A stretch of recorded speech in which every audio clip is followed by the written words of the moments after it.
क्यों और कब लेना चाहिए दीक्षा, क्या आप जानते हैं? दीक्षा कब लेते हैं मनुष्य? दीक्षा लेने का मतलब यह है कि अब आप दूसरे व्यक्ति बनना चाहते हैं।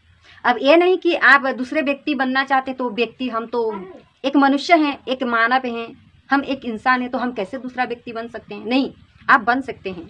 आप व्यक्ति हैं, आप एक मनुष्य हैं, परंतु आप एक अच्छा मनुष्य नहीं हैं।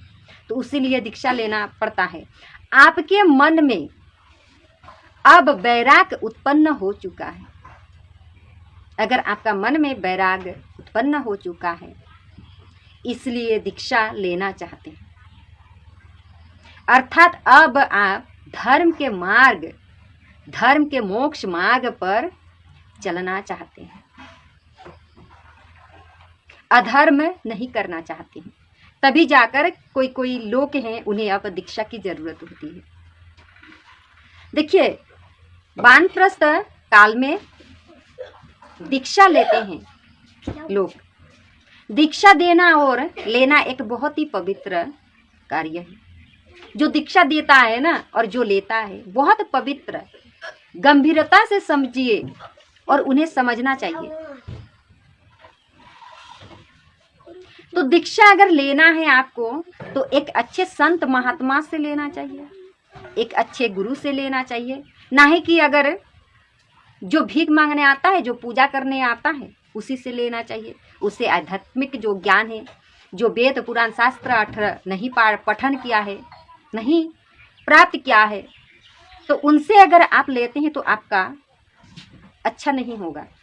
देखिए, एक बात कहना चाहती हूँ, यदि आपने किसी स्वयंभू बाबा से, अगर आप किसी से दीक्षा ले रखे हैं, जबकि आपका संन्यास या धर्म से कोई नाता नहीं है, आप दीक्षा तो लिया है, परंतु संन्यास धर्म से कोई नाता नहीं, सिर्फ आप लोभी के लिए, अधर्म के लिए अगर लिया है,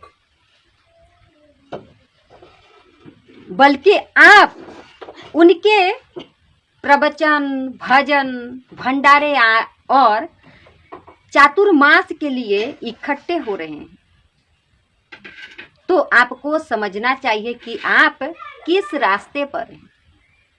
खुद आपको समझना चाहिए।